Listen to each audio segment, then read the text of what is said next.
All right. Thank you once again for watching Blue City Reviews. Today we're talking Howling 2. Your sister is a werewolf, and if you're a Steve Parsons fan, you're in luck because this song is plays through two-thirds of the fucking thing. I'm just kidding. This VHS here is a beautiful VHS. Pardon me, is a gift from Derek at Astro Radio Z, who sent this to us for free because it's the only one in the collection of the first 6 that I did not have, and it's in really good condition.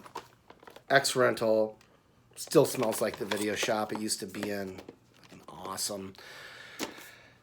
Okay, yeah, Howling 2. This is one I've gone back and forth on. When I first started going to college parties and they'd watch movies late at night, and that was the first time I was exposed to like a culture that was obsessed with quote unquote trash cinema, movies that would be considered subpar, and a lot of movies were watched during that time. The Toxic Avenger movies, Rock and Roll High School Forever, not the Ramones one, the Corey Feldman one.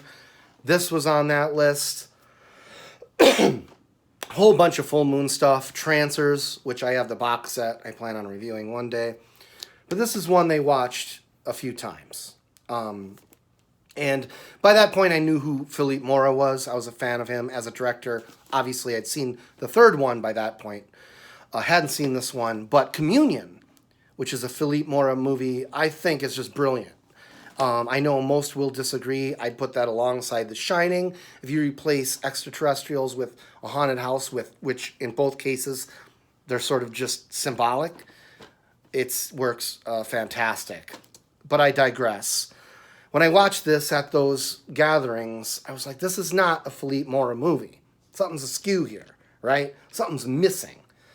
And, lo and behold, as time went on, and I met more and more people involved in movies and with more knowledge than myself and read more issues of Fangoria, I realized that this was a hack job. I mean, they butchered his work. They forced him to have a bunch of nude scenes in. They forced the actress Sybil Danning, hope I'm pronouncing that right, amazing performance here. She's great.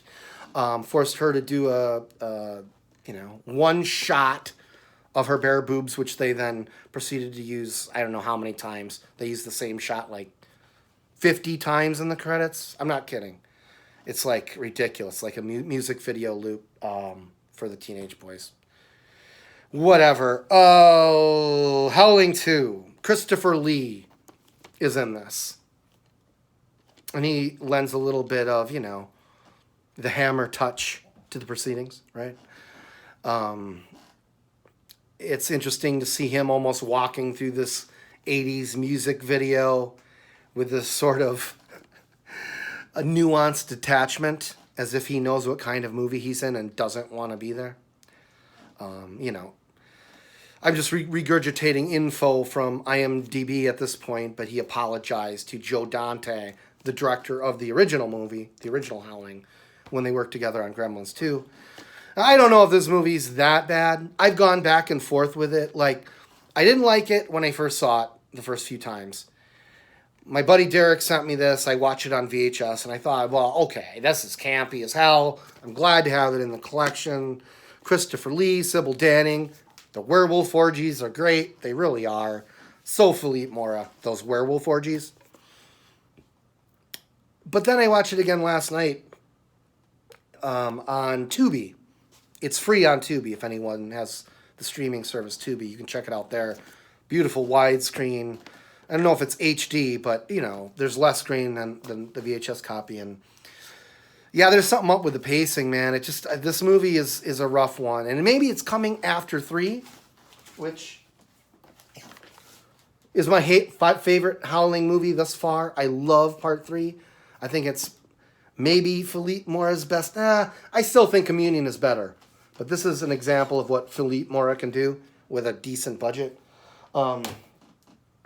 Maybe coming off 3, this was going to be a hard sell no matter what, for me. Because 3 had so much meaning, with the wildlife and the last of your kind being driven to extinction, and the fact that that we would literally, that human beings would literally hunt the thylacine to extinction. That we were that obsessed with hurting our sheep.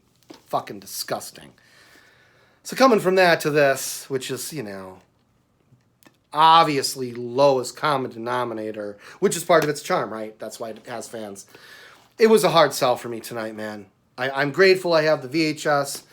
Again, this is available on Tubi. Philippe Moore is great. Christopher Lee, always fun to watch. Sybil Danning is phenomenal. Werewolf Orgies, a plum.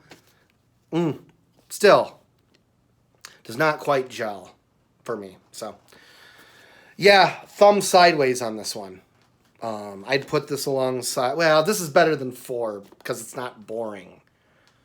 But is it not boring because there's just tits and stereotypical 80s gags? Is that worth praising? Maybe. Okay. Moving on to Joe Dante's original The Howling. And I'm excited for it because some of the stuff has been whack.